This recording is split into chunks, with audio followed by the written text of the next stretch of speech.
तो तुम्हारा बज़क के 31st पार्ट में स्वागत है। और आज हम कवर करेंगे चैप्टर 171 से 180 तक, यानी कि 10 चैप्टर्स।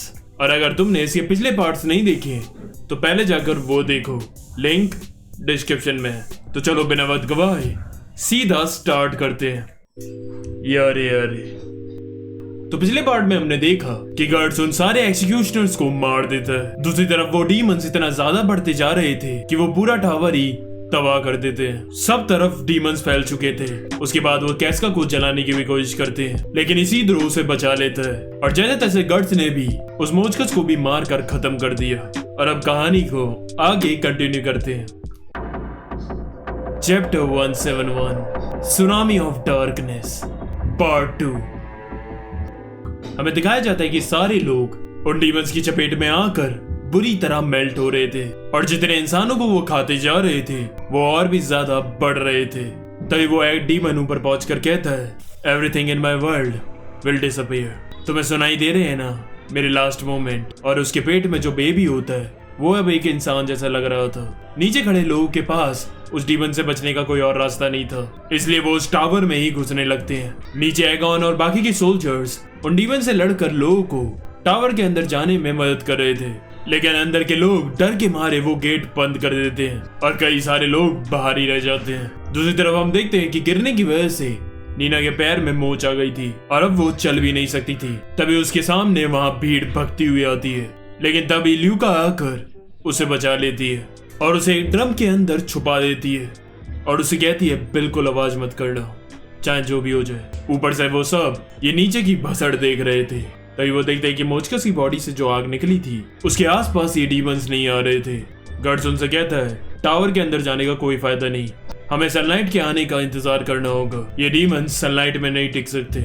और फिर वो सब मशाले लेकर उन डीमन से लड़ने के लिए तैयार थे। Chapter 172 resonance. इसी तरह कहता है ये चीज आखिर है क्या? पाक उसे बताता है कि ये मुर्दे हैं जो किसी बीमारी या दुख की वजह से मरे थे और अब वो मिलकर ऐसे डीमन फॉर्म में बदल गए हैं, और ये जितने लोगों को खाते जा रहे हैं ये और भी ज्यादा बढ़ते जा रहे हैं। इसी तरह कहता है ऐसे तो कितने लोग होंगे दुनिया में जो किसी बीमारी या दुख की वजह से मरे होंगे, फिर तो पूरी दुनिया में डीमंस हर जगह होने चाहिए थे ना। पाक कुछ कहता तो नहीं है, लेकिन उसे और हमें पता था कि ये डीमंस गार्ड्स और कैस्का के ब्रांड की वजह से आ रहे हैं। तो इस सामने डीमंस को गार्ड्स बॉम्ब से उड़ा देता है। गार्ड्स पूरा सीना चौड़ा करके उनसे लड़ने के लिए तैयार था। पीछे फेंडस कहती है ओ माय गॉड। गार्ड चिल्लाकर कहता है ये वक्त प्रेयर करने का नहीं है, अपने हाथ जोड़ने की जगह उन्हें खोलो और उन पर अटैक करो। और फिर वो सब उन डीमंस पर हमला करते हैं। दूसरी तरफ नीना उस ड्रम में इधर उधर लुढ़के जा रही थी, लेकिन पूरे टाइम वो एक आवाज भी नहीं निकालती। अंदर टावर में भी वो डीमंस घुस चुके थे और लोगों को बुरी तरह मार रहे थे। हम देखते हैं कि वो डीमंस इतना बढ़ जाते हैं कि वो उस पूरे टावर को ही खा जाते हैं।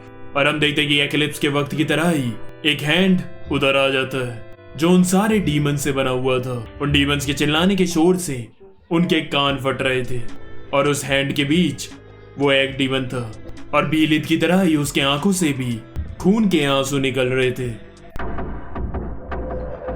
Chapter 173 the Skyfall. पाक गार्ड्स को कहता है जरा देखो तुम्हारे बीलित को, ये भी किसी तरह की आवाज निकाल रहा है। तभी गार्ड्स के ब्रांड में बहुत तेज दर्द होने लगता है।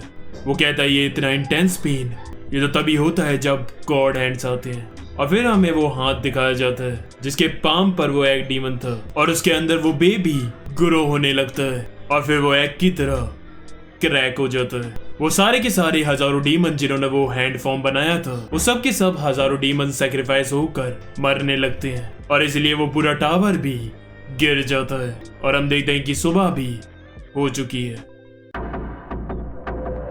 Chapter 174 day break. हम देखते हैं कि जितने भी जने टावर के अंदर थे उनमें से एक भी बंदा जिंदा नहीं बचता। गार्ड्स कैस्का और बाकी सब सही सलामत बच चुके थे।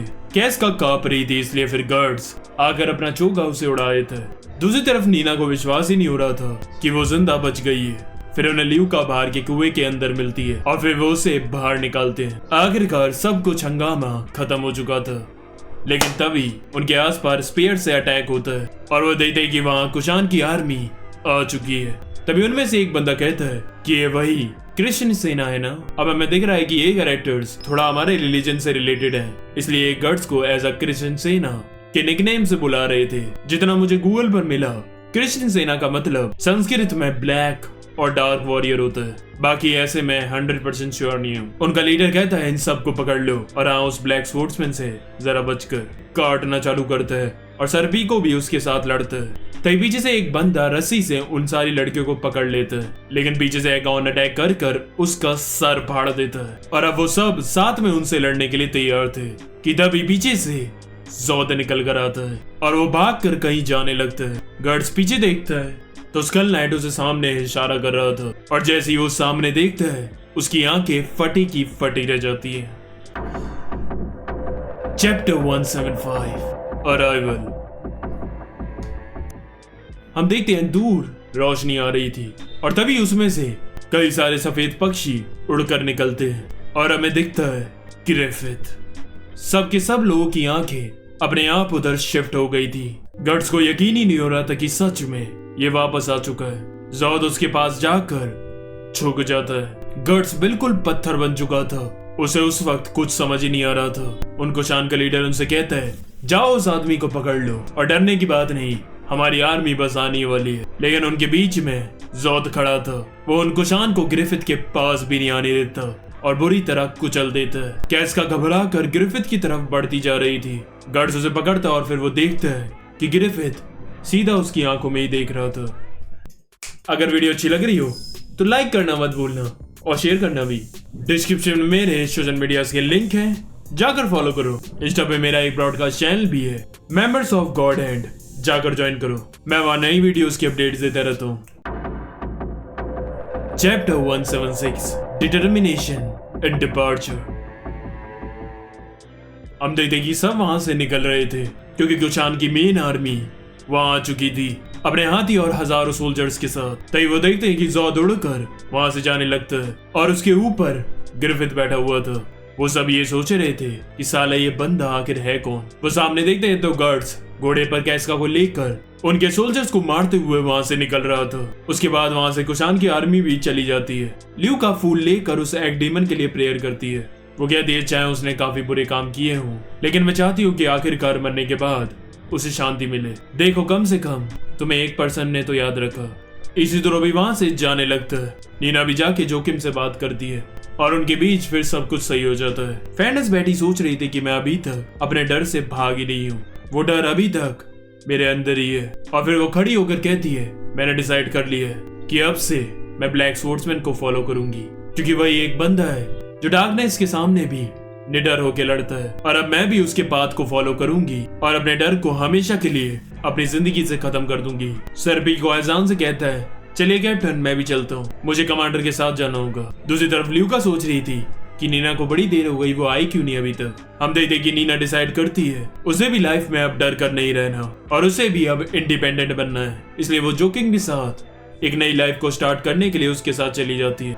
लास्ट में स्कल नाइट चोटी पर खड़ा होकर कहता है from the crack the shape of the world has changed. यानी कि क्रैक मीन्स एग में जो क्रैक हुआ था और ग्रिफिथ के आने से अब ये दुनिया चेंज होने वाली है। Chapter 177 rent world. अब यहां से एक नई आर्क चालू होगी, मिलेनियम फैल्कन आर्क। तो हमें दिखाया जाता है एक घना जंगल जहां कुछ बच्चे आ रखे थे। तभी उनमें से सबसे छोटा बच्चा उनसे कहता है मैंने वहां एक फेरी देखी। वो काफी छोटा था इसलिए वो सारे उस पर भरोसा नहीं करते, लेकिन तभी उन्हें उस जंगल में कुछ आवाजें सुनाई देने लगती हैं और फिर एकदम से वो रुक जाती है और अचानक से ऊपर आसमान से एक मॉन्स्टर निकलता है जिसे वो सब देखकर हैरान हो जाते हैं। लेकिन हम जानते हैं कि वो जोद है जो ग्रिफिथ को लेकर जा रहा है। And just look at that panel, बस देखते रहो। दूसरी तरफ हम देखते हैं कि एरिका अपने पापा गोटो की ग्रेव पर विजिट करने के लिए आई थी। तभी पीछे से वहां गार्ड्स आकर पहुंचता है। उन्हें देखकर एरिका खुश हो जाती है। गार्ड्स कहता है हमें ज्यादा देर हो गई। एरिका कहती है कोई बात नहीं, वैसे भी पापा नहीं चाहते थे कि तुम उन्हें मरते हुए देखो। तो वैसे गार्ड्स अब बताओ तुम हमारे साथ रहोगे ना? अगर तुम हमारे साथ रहोगे तो कैस्का भी कहीं नहीं जाएगी। गार्ड्स कहता है मे बी एरिका ये सुनकर शॉक हो जाती है। पग कहता है सच में?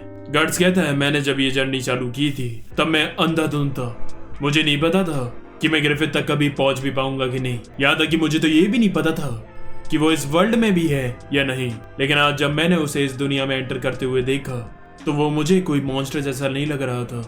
मैं तो उसे देखकर ये भूल ही गया कि मुझे उसे मारना है। तभी एरिका कहती है अरे मैं बताना भूल गई, कोई हमसे मिलने आया है। वो रिकेट को भी जानते हैं, उनके सफेद बाल हैं और उनका चेहरा काफी खूबसूरत है। ये सुनकर गर्ट्स हिल जाता है और हमें दिखाया जाता है कि ग्रिफिथ वहीं था। Chapter 178 reunion on the hill of swords. Rickert कहता है मुझे विश्वास नहीं हो रहा कि तुम वापस आ गए। मुझे नहीं पता उस दिन क्या हुआ, बस गर्ट्स और कैस्का ही वहां से वापस आए थे और गर्ट्स ने तो मुझे कुछ बताया भी नहीं कि वहां असल में हुआ क्या। तभी पीछे से गर्ट्स चिल्लाकर कहता है ग्रिफिथ और बज़र्क होकर उस पर हमला करने के लिए आता है। लेकिन रिकेट बीच में आकर उसे रोक लेता है। गर्ट्स कहता है बीच में से हट जाओ रिकेट। रिकेट कहता है ध्यान से देखो ये हमारा ग्रिफिथ है। गर्ट्स कहता है ये अब वो ग्रिफिथ नहीं। फिर ग्रिफिथ बोलता है तुम बिल्कुल नहीं बदले, आज भी तुम बोलने से पहले अपनी तलवार घुमाते हो। गर्ट्स कहता है यहाँ क्यों आए हो? ग्रिफिथ कहता है तुमसे बात करने। मुझे लगा ये जगह सही रहेगी अगर यहाँ हमारे सारे बैंड ऑफ हाउस के मेंबर्स साथ में जो हैं। गर्ट्स कहता है अपने मुंह से उनका नाम मत निकाल, तुझे कुछ फर्क नहीं पड़ा, तूने उन सबको धोखा दिया है। ग्रिफिथ कहता है but I didn't betray my dream. ये सुनकर गर्ट्स पागल हो जाता है। वो रिकेट को साइड करता है और उस पर हमला करने के लिए बढ़ता है। लेकिन तभी ज़ोथ बीच में आ जाता है। दूसरी तरफ कैस्का को भी ब्रांड में ग्रिफिथ की प्रेजेंस फील होने लगी थी। Chapter 179 black swordsman versus beast swordsman. Zodd और गर्ट्स की तलवारें टकरा गई थी। रिकेट कहता है ये कौन है जिसने गर्ट्स का हमला रोक लिया? ज़ोथ कहता है क्या बात है, तुमने डेस्टिनी को बदलकर सरवाइव कर लिया। फिर वो उसे पीछे ढकेल कर उस पर अटैक करता है, लेकिन गर्ट्स बैक फ्लिप मारकर बच जाता है और अब इनकी लेजेंडरी बैटल शुरू होती है। ये अपने कमाल के रिफ्लेक्सेस दिखाकर एक दूसरे पर अटैक और डिफेंस कर रहे थे। पीछे रिकेट ये देखकर हैरान हो जाता है कि इनकी स्पीड इतनी तेज है कि मुझे कुछ सही से दिख भी नहीं रहा है। ज़ोथ कहता है मैं तुमसे कब से लड़ना चाहता था। गर्ट्स कहता है मेरी तुमसे कोई दुश्मनी नहीं, मुझे उससे लड़ना है, सामने से हट जाओ, तुम उसे क्यों बचा रहे हो? और फिर से उनका क्लैश चालू होता है। ज़ोथ की ताकत गर्ट्स पर भारी पड़ रही थी, लेकिन अभी उसके सामने ग्रिफिथ था जिसे वो 2 साल से ढूंढ रहा था और इन 2 सालों में रात दिन हर वक्त बस वो लड़ता रहा है। उसकी हिम्मत उसे ज़ोथ जैसे मॉन्स्टर के सामने भी लड़ने की ताकत दे रही थी। गर्ट्स भी पूरे रेंज में उस पर अटैक करता है और उसकी ब्लेड तक को क्रैक कर देता है, जिसके बाद ज़ोथ तुरंत ही वहां से दूसरी ब्लेड उठाकर उस पर अटैक करने लगता है और गर्ट्स की गाल पर खरोच मार देता है। पीछे उनकी बैटल देखकर रिकेट कांप रहा था कि ये क्या बैटल है और गर्ट्स एक इंसान है या मॉन्स्टर। तभी ग्रिफिथ को कुछ फील होता है। वो अपने हार्ट पर हाथ रखता है और कहता है ये फीलिंग्स शायद उस इन्फेंट की है जिससे फ्यूज करके मैं पैदा हुआ। Chapter 180 unchanged. ज़ोथ कहता है मुझे लगा नहीं था कि तुम इतने ताकतवर होगे कि मेरी तलवार तक को तोड़ दोगे। और फिर वो अपने दांतों से अपनी तलवार तोड़ते हुए अपने डीमन फॉर्म में ट्रांसफॉर्म हो जाता है। और फिर रिकेट को रियलाइज होता है कि ये तो नोस्फेरातु ज़ोथ है और अब असली बैटल स्टार्ट होती है।